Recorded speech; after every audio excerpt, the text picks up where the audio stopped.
The world is becoming increasingly proficient at telling stories that deny God. As such, we need Thinking Christian to become as natural as breathing. Welcome to the Thinking Christian podcast. I'm Dr. James Spencer. Through calm, thoughtful, theological discussions, Thinking Christian highlights the ways God is working in the world and questions the underlying social, cultural, and political assumptions that hinder Christians from becoming more like Christ. Now, on to today's episode of Thinking Christian. Hey everyone, and welcome to this episode of Thinking Christian. I'm Dr. James Spencer, and I'd like to welcome today two authors of the book Working for Better, A New Approach to Faith at Work. So we're welcoming two guests, Elaine Howard Ecklund, and she is a professor of sociology at Rice University, and then Denise Daniels, who's a professor of entrepreneurship at Wheaton College. And so we're going to be talking about their book, Working for Better. And ladies, just great to have you here. So maybe what we can do is introduce yourselves just a little bit so people know the voice. If they're only listening, they know which one of you is Denise and which one of you is Elaine. So Denise, would you mind going first? Sure. Thanks for introducing us, James. So I'm Denise, and I have been at Wheaton College teaching in the business and economics department there for the past 5 years. Prior to that, I was at Seattle Pacific University for 24 years teaching in the business school there. And a lot of my research in academia has been this intersection of faith and work. And so this book comes out of a lot of the research that Elaine and I have done. Fantastic. And Elaine, Yes, please. sure. Thanks, James, for having us. It's a real privilege to be with you. So I'm Elaine Howard Ecklund. I am a professor of sociology at Rice University, and I have been there, gosh, it's hard to believe this. I think I've been there for 17 years. So in Houston, Texas, a great city. And I have been working with Denise on this project for the past 5 years, and my previous research has been on science and faith, which some of your listeners might be interested in as well, and how scientists understand their faith commitments and how people of faith understand science. And your research focus, we talked a little bit about this before we started recording, but your research focus is really on religious tolerance in the workplace. Am I getting that right? Yeah, that is a main piece of what I do. So I direct, I should say I have the privilege of directing because it's been a really great gig, the Boniek Institute for the Study and Advancement of Religious Tolerance at Rice University. So Okay. I've had to think through what it means for me as a Christian to be directing an institute which directly deals with issues of religious tolerance, religious pluralism. Okay. Very cool. Well, let's jump into the book a little bit, but I guess maybe before we jump into the actual substance of the book, I'd just be interested in hearing how you all conducted your research for the book. You outlined it a little bit there, but talk about sort of your journey getting into this, why you got into this, what brought the two of you together, maybe. And either one of you can start, or I can just sort of assign a volunteer if you'd like. Well, I'll start. This is Denise. Okay. We really started because we were friends and we wanted to have something that we could do together. So it's sort of like little kids coming up with Nice. something that they want to play with together in the That's right. It's sandbox. like the adult version of that. Let's do And a so, massive research project. That'll be fun. exactly. Yeah. No, seriously. Yeah, so I had been really interested in the faith and work intersection, and Elaine, as she mentioned, had done a lot of work with sociological research methods in the science and faith intersection. And we said, why don't we use these methods and apply it to faith in the workplace? And so we got together and we submitted a grant to the Lilly Endowment, and they were really gracious to fund us. And so we spent about 5 years doing this data collection process where we surveyed almost 16,000 people across the United States in two different tranches, two different waves of surveys. And then we interviewed about 300 of them. And so we have just this massive data set that we were able to draw from to write this book and kind of think about and frame what does it mean to be a Christian in the workplace, and how do we engage with people who might think very differently from us in terms of what it means to be a person of faith at work. And that was great, Denise. We think that our survey is the largest one that's ever been conducted of faith in the workplace in the United States. Another thing that's significant is that we did surveys before the pandemic and during the pandemic. So that was an Oh, interesting comparison. And we did, in addition to interviews and surveys, we also did focus groups with religious leaders, mainly pastors and everyday workers. So we got like groups of people together and talked to them about these topics as well.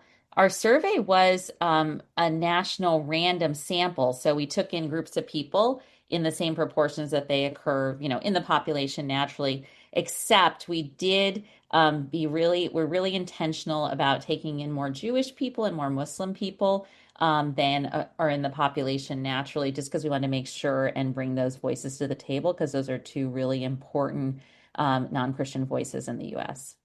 Yeah, I found it interesting. I think at one point in your book, you talked about, I think it was Muslims, 2% of the population, but maybe 25%, if I'm remembering the statistics right, of the complaints about not persecution, but prejudice within the workplace. Yeah, I Yeah, mentioned it. somewhere in there, which was sort of fascinating. So that's cool that you arranged that so you make sure you had a statistically significant enough sample within your population that you could actually represent that this is Muslim and Jewish sort of, these would probably generalize.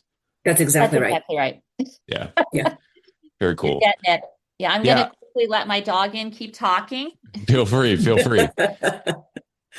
So one of the things I really liked about the book was that you did pull in sort of the perspectives of lay people in the churches, how churches are maybe failing to meet this ongoing need of people needing to contextualize their faith within the workplace, understand their work from a theological perspective, and some of the reasons that you offered for that within Christian churches. And so I'm wondering if we can maybe start there and just talk through from just the Christian perspective as you think about these perceptions of work.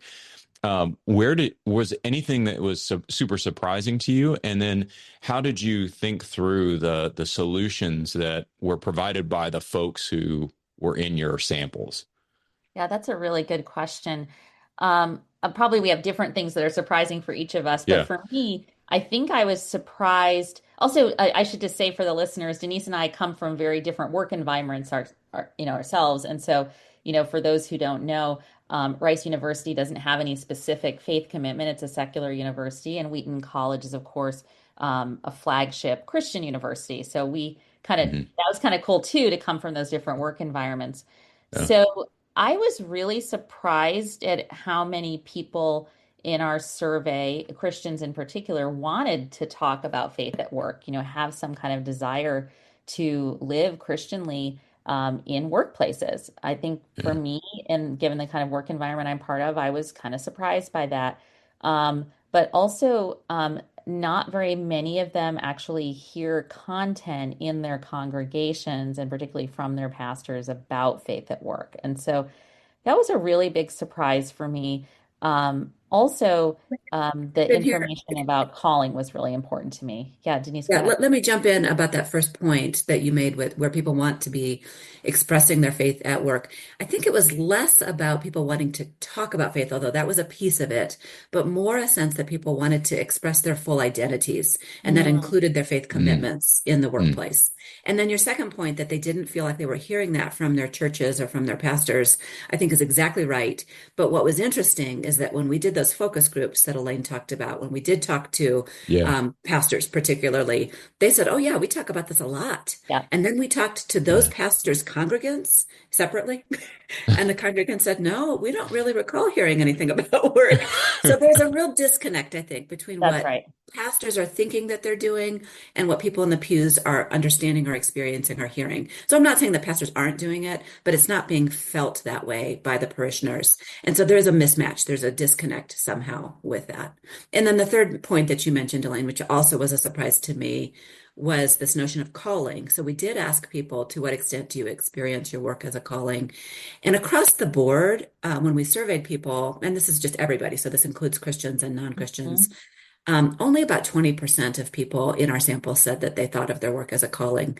So that seemed very low to me. And then Yeah. we looked at specifically evangelical Christians, thinking, well, here certainly it should be higher. And it was higher, but it was only about 38% of Yeah. Yeah. evangelicals Yeah. said that their work was a calling. And so it's still quite low. Overall, the overall sample of people who said that their work was a calling, or they were experiencing a sense of calling in their work, was really disappointingly low.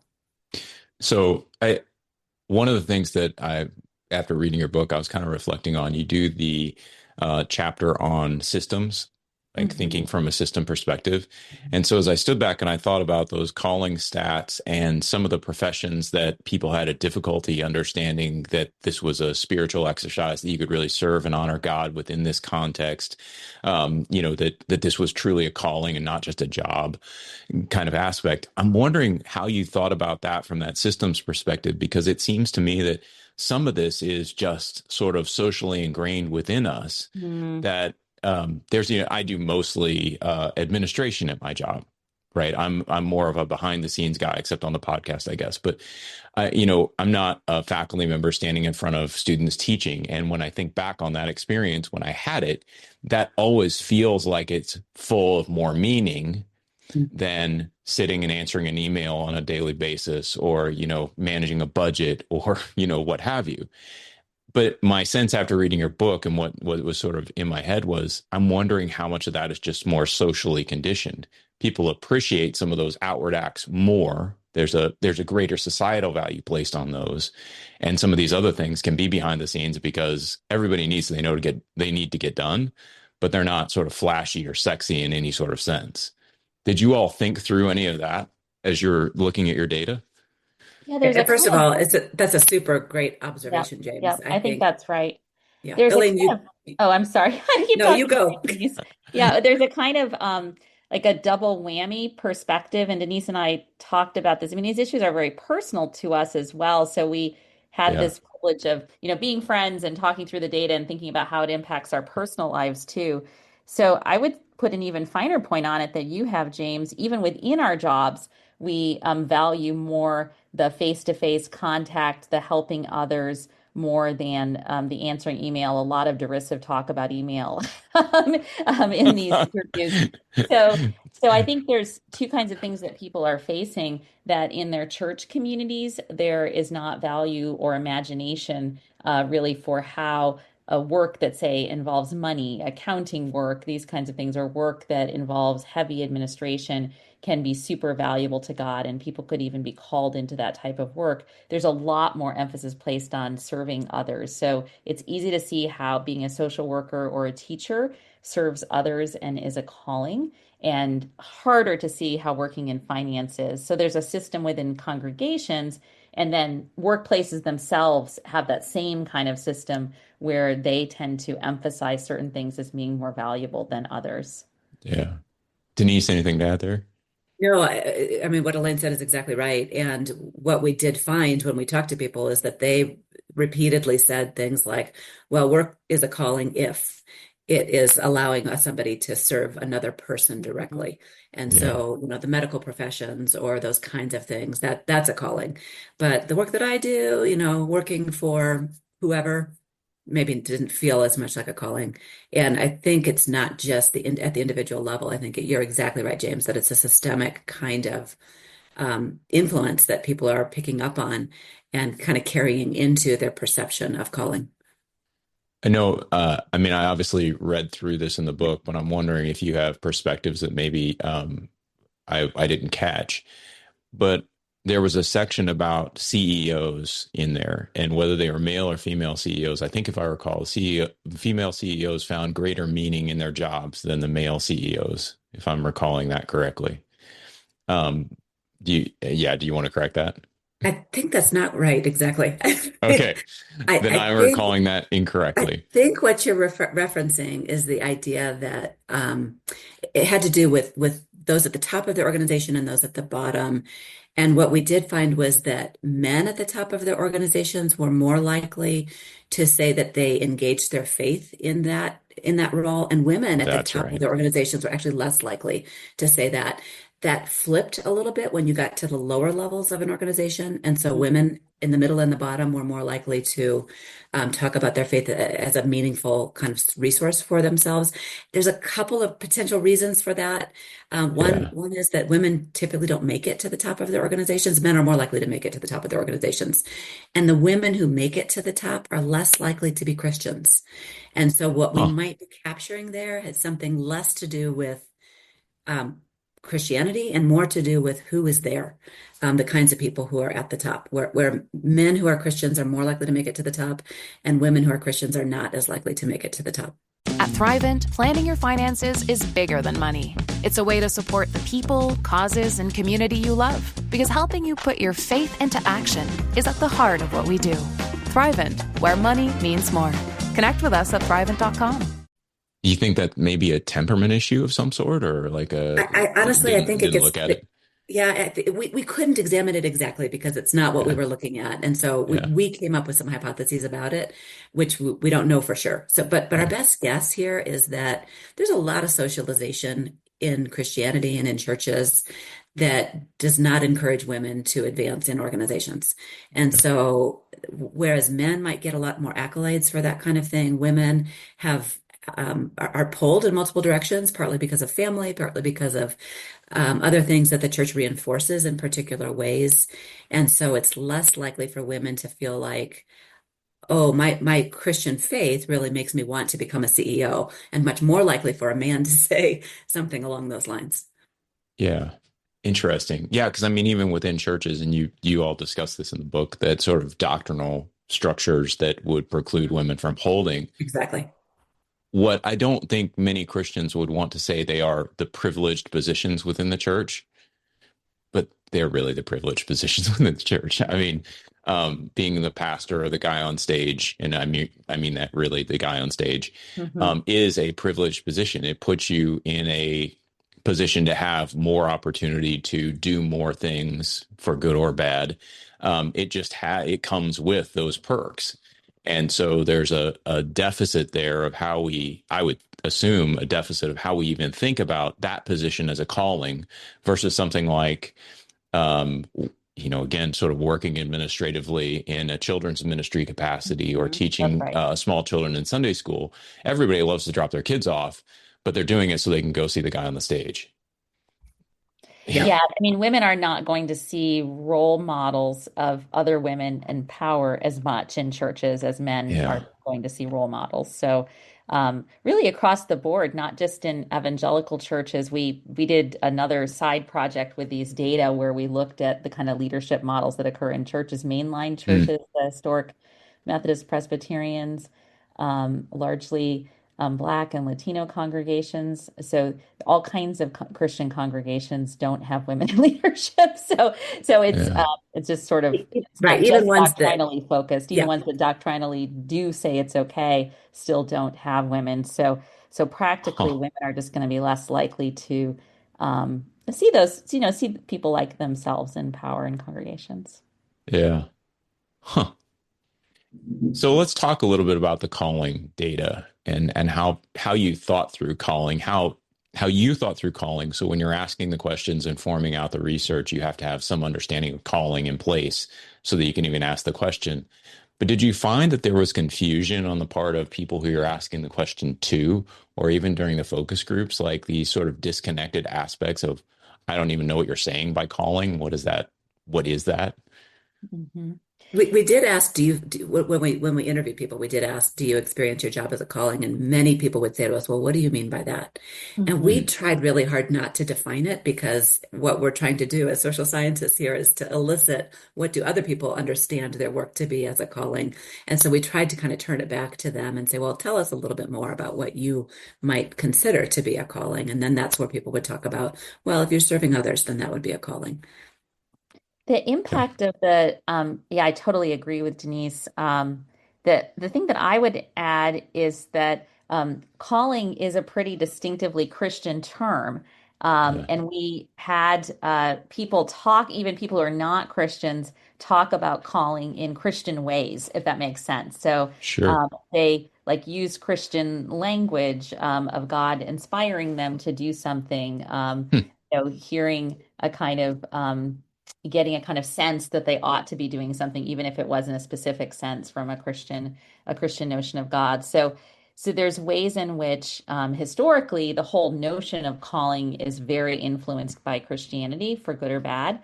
And so I think that's just important to point out that calling language should be very accessible to Christians because it's very much part of our heritage and our tradition.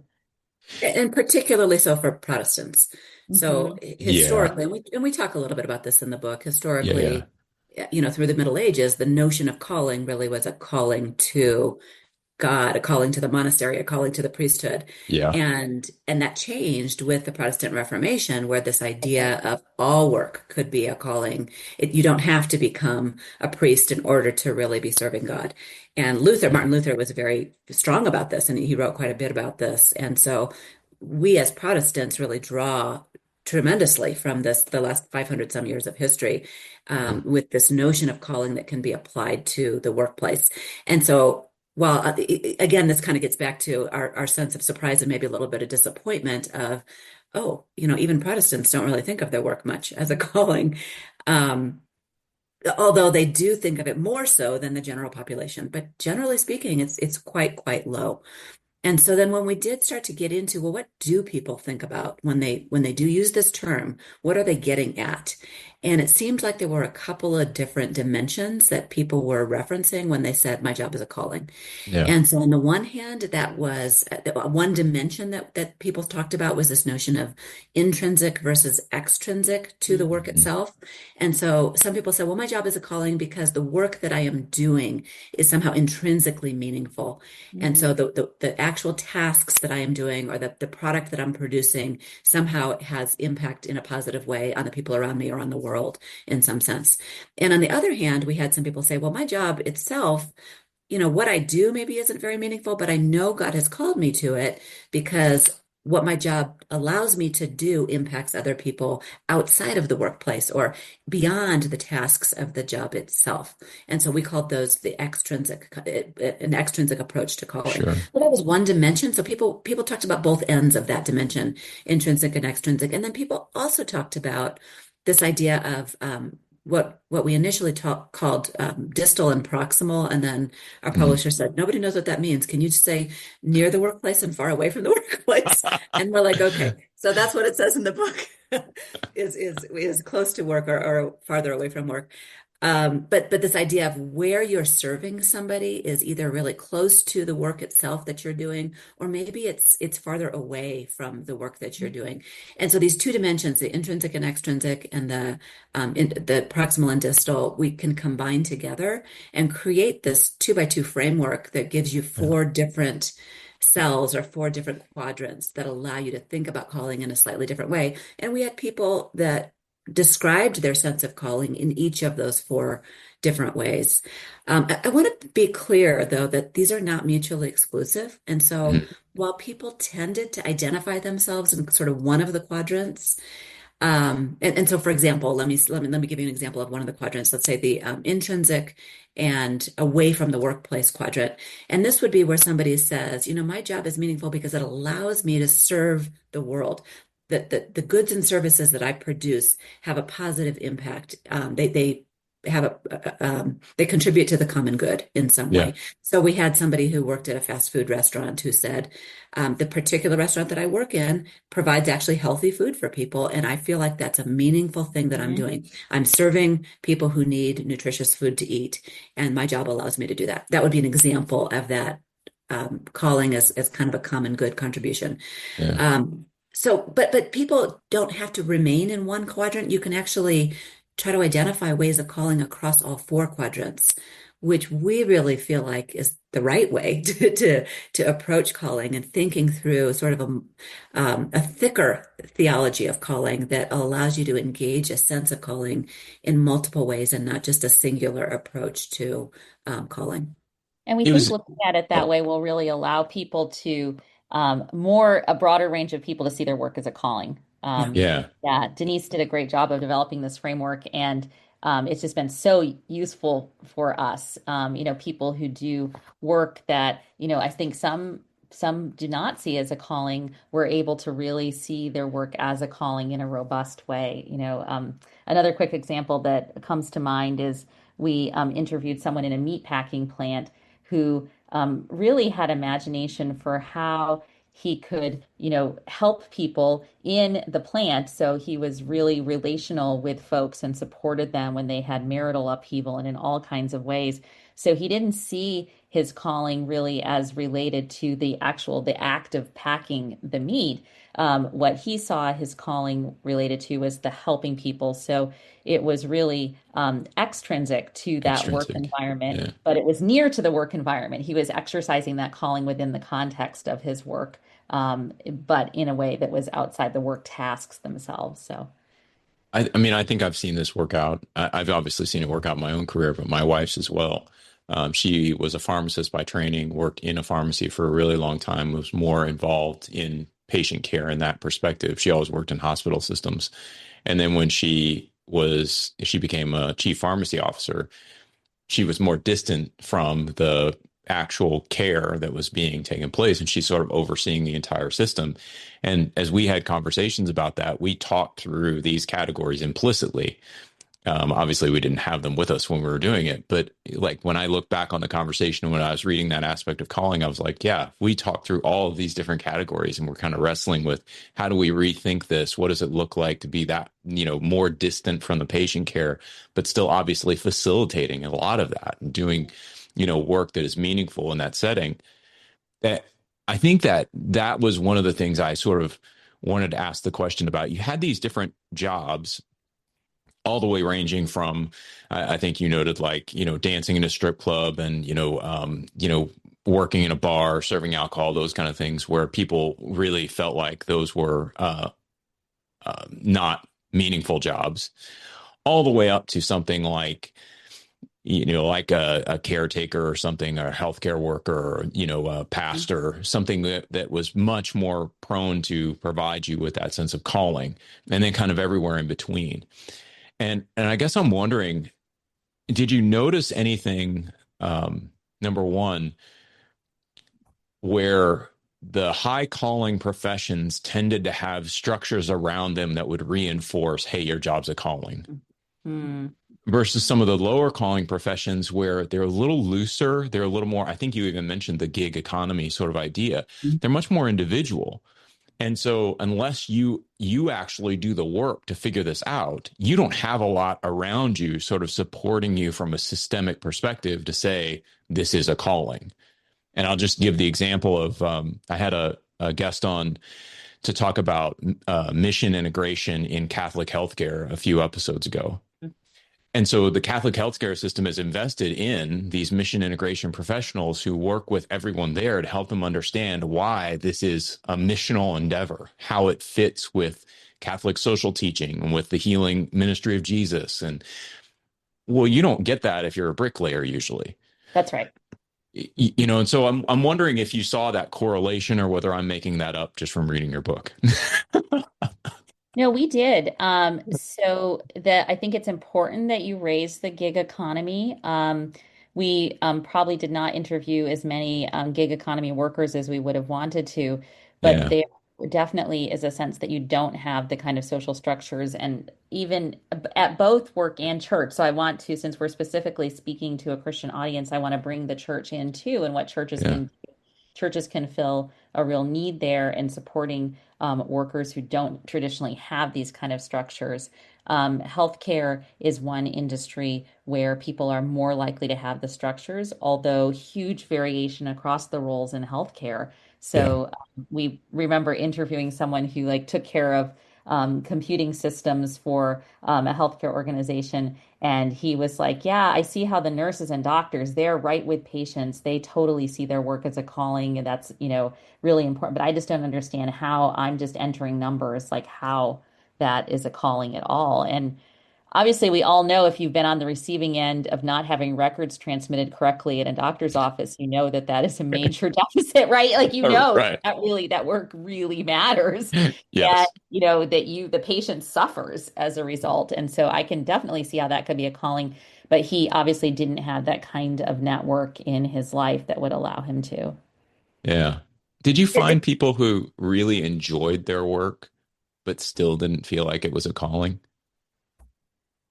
Were those two That's a good question. necessarily That's a great coordinated? question. It's a really Right? great question. Yeah. I'm thinking of, I don't know whether you all have ever read it, but Shop Class is Soulcraft, Yes, right? I have read it.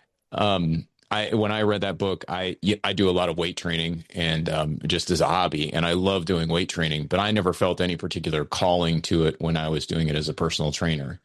So I Mhm. loved it. I enjoyed the job, but if I were pressed and said, "Is this a calling? Do you find great deal of spiritual meaning in your work?" I would have identified more like, yeah, the moments when I get to share my faith with people, I find meaning there. But overall, I didn't really see it as a calling. And so I'm wondering if you found more of that or whether I'm So just I weird. think as I'm thinking through it, You're not no, just weird. I mean, it's a good question. So we're yeah. thinking, yeah. As I'm thinking right now, kind of through some of those interviews, I think that there probably would be a correlation between high levels of engagement at work and enjoyment of work and a sense of calling. Okay. But it wasn't one to one. So I think there Yeah. are examples of people, and you're a good one, of somebody who enjoyed their work but didn't necessarily see it as a calling, probably because they didn't have the frameworks to think about how could this be a way that I'm serving God. And even the Yeah. example that you just gave, James, of you didn't feel like it was a calling to do the work of training unless you could be sharing your faith with somebody, and that Right. felt meaningful. And that would be one of the quadrants that we would talk about in Mhm. terms of calling. But there's three other quadrants that you could also be trying to think through and Yeah. engage. Could that work really be a calling? And I think it is incumbent on both pastors, church leaders, and also leaders in organizations to try to help frame these concepts for people so that people can engage their work in a way that does feel more meaningful to them. We have questions at the end of each of the chapters and some of those are targeted particularly to workplaces and workplace leaders. Some of them are targeted particularly for church leaders or faith leaders in various contexts for how they can be questions for them about how they might think through the issues that we raise in each chapter with respect to how they might live it out in their own lives or extend it to others. Yeah. Um, so I do think there's a responsibility that people have to try to engage others on this. Do you have a sense of what's and you give a lot of great suggestions in the book for how this can sort of be built into one's life, either individually or more on the corporate level. But I'm wondering if you have a sense, just after doing all the research and reflecting on it a little bit, what really needs to be fixed here, right? Mm. Like where you mentioned the disconnect between pastors feeling like they're talking about this and congregants going, nah, I've never heard that in my life. What's the real disconnect? What do you think is, why do you think that disconnect exists? And do you think that there's a set of messages, is it this four quadrant calling kind of component that's really lacking, talking and walking people through that? How do you bridge that sort of gap so that Christians at least can begin to think about their work as calling in an appropriate manner?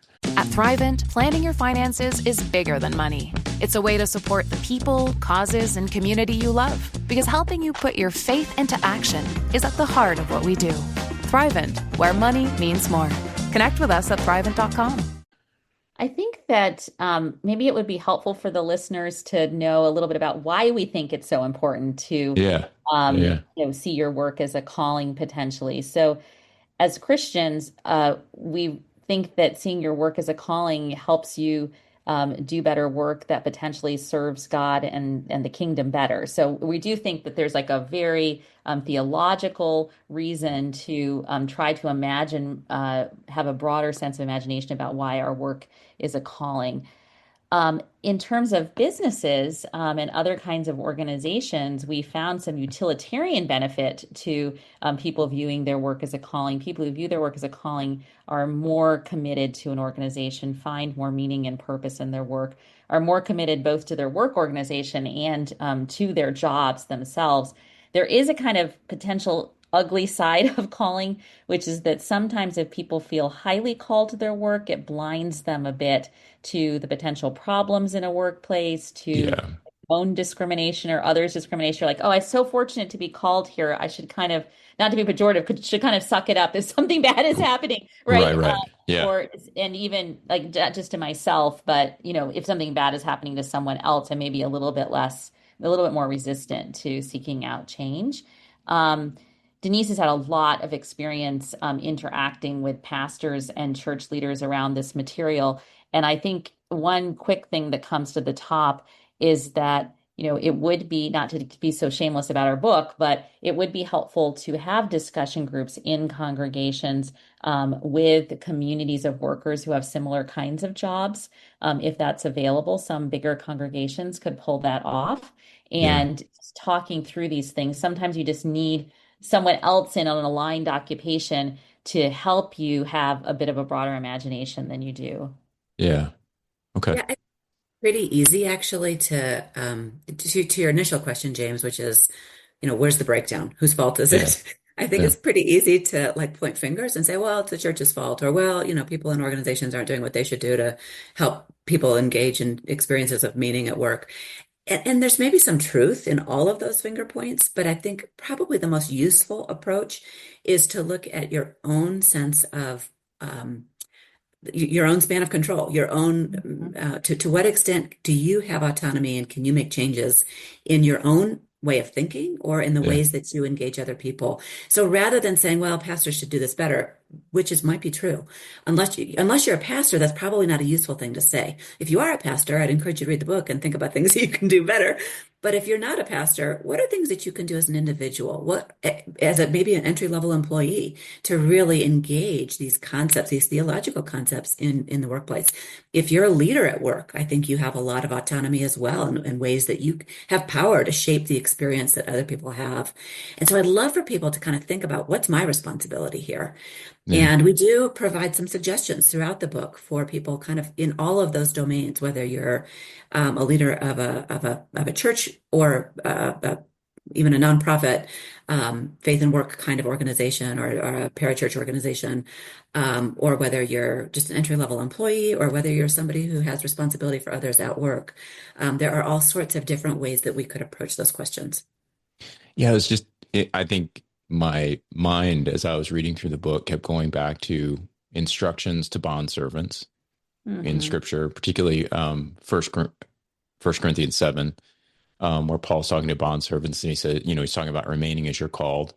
You Yeah. can serve the Lord. You don't have to change your situation in order to serve the Lord. You can remain as you're called and serve the Lord. And he says to bond servants, if you're a bond servant, remain a bond servant.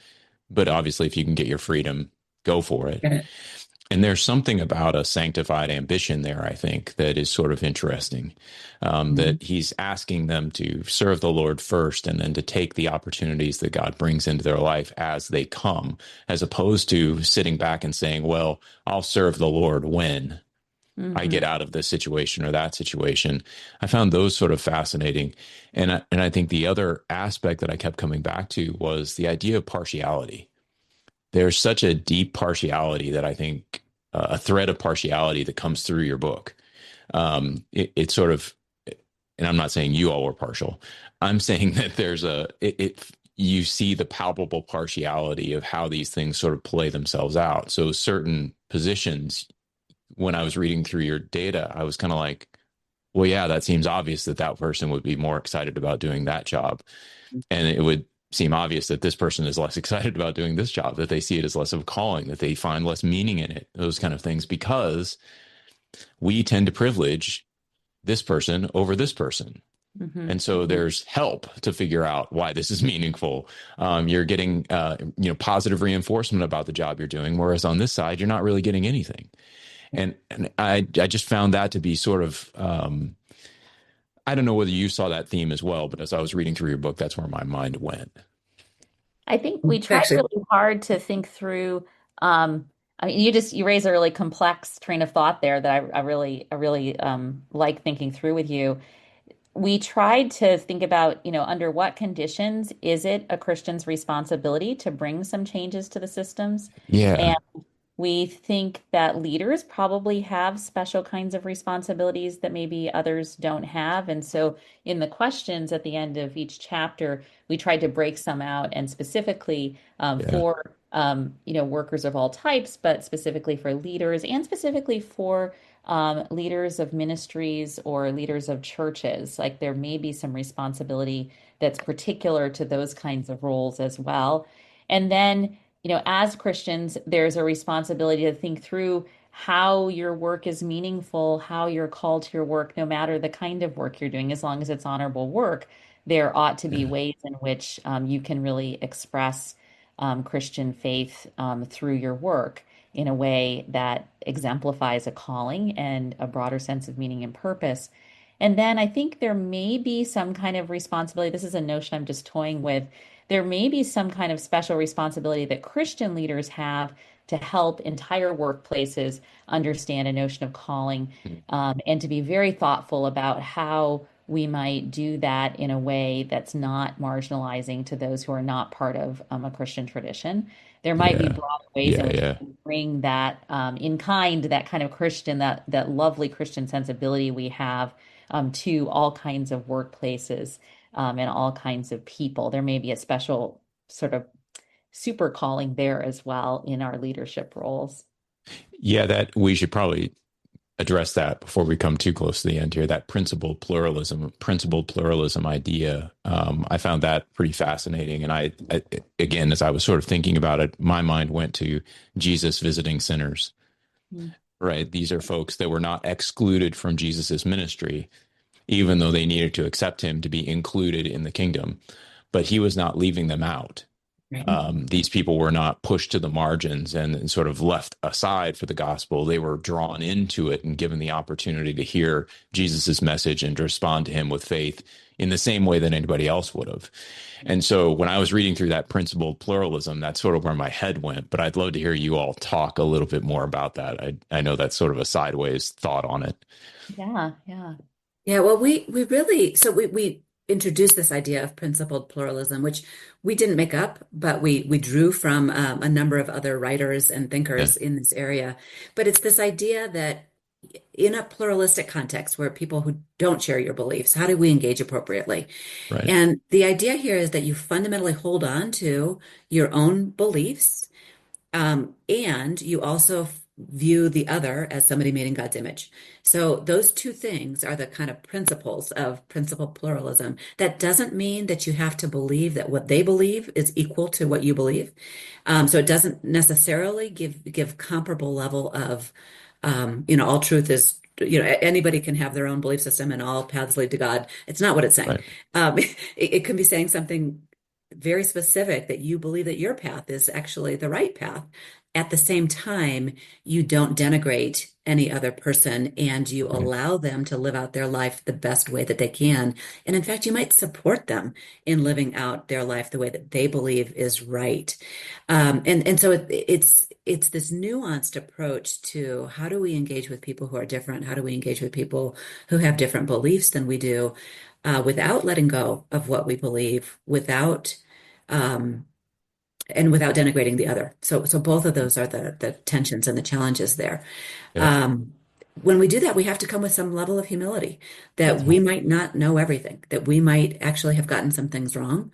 And it allows us the openness to hear from the other about what they believe and why, but it also opens the door for us to then share what we believe and why. And so it hopefully leads to a situation and a circumstance and an engagement with the other that is positive and allows for real respect for each person. And Very some good. Christians get really scared when we present this material. I mean, it's a kind of hard thing, I think, for people to wrap their minds and their hearts around. But it has been really profound for us to personally wrestle with what it means, like what the Imago Dei, the image of God, what it really means that everyone is made in the image of God, not just Christians.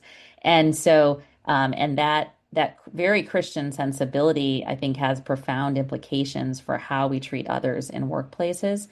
And that sense of intellectual humility. So we do believe as Christians that if other people are walking around and living and breathing, and doing good in the world, that even though they may not be Christians, that there is a little bit of God image going on in them, already, and that Sure. we may learn something from that. And so I think that's really important to keep in mind, that as Christians, we're learners, and that profound intellectual humility goes a long way towards opening space for distinctively Christian engagement too. So it really does help. Well, that seemed to be borne out in your data too, correct? Yeah. That actually evangelicals, if I'm remembering right, which I wasn't earlier, so always a danger. But I think evangelicals sort of learned more from other folks about how to exercise their faith. Am I wrong about that? No, you're exactly right. You're And it was exactly right. Yeah. Got one. openness in those, yeah. Openness in those conversations. It does require this notion of principled pluralism really does require you to know what you believe and why. So it Yeah. starts with really having a good grasp on your own faith and understanding the depth and the details of it before you start engaging with someone else. But it's not this privatization of faith. It's not saying, okay, we all have these different beliefs. We're just not going to talk about them.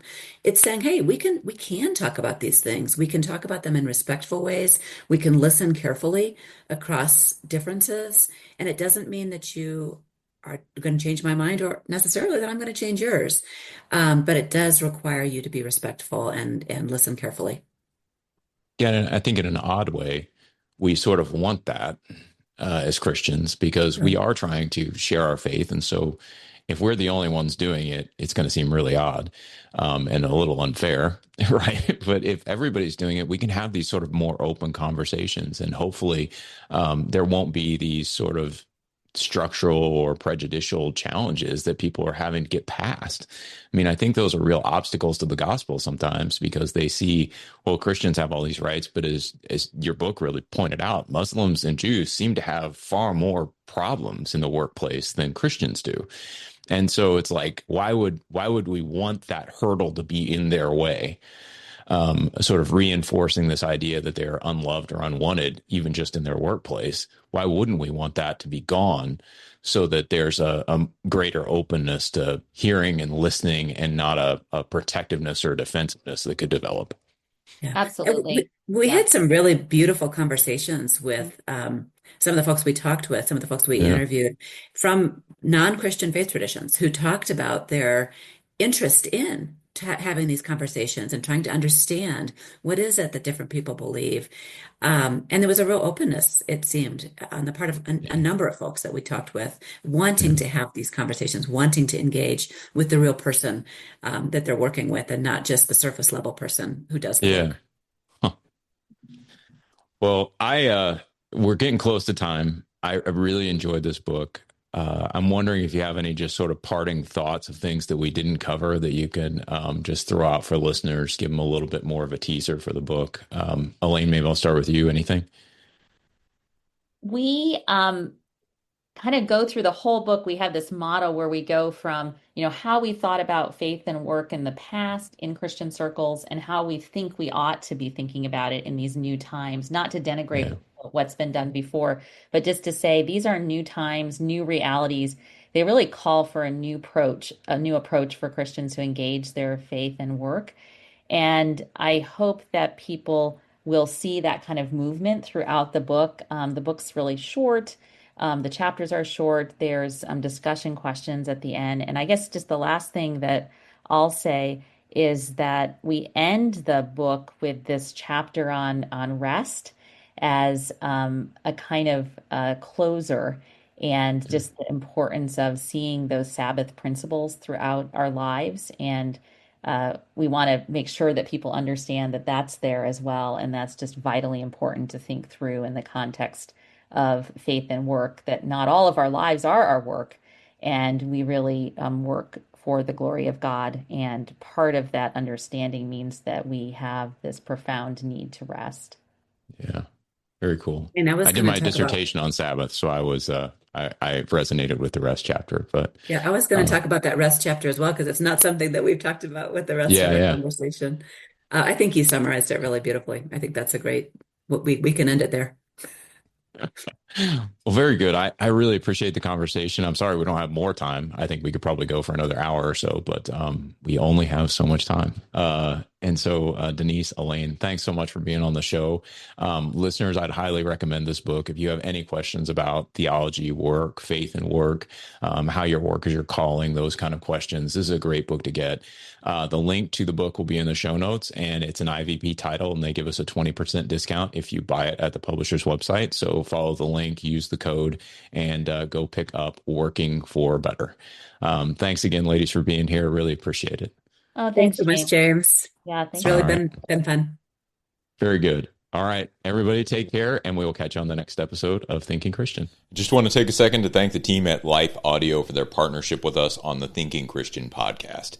If you go to lifeaudio.com, you'll find dozens of other faith-centered podcasts in their network. They've got shows about prayer, Bible study, parenting, and more.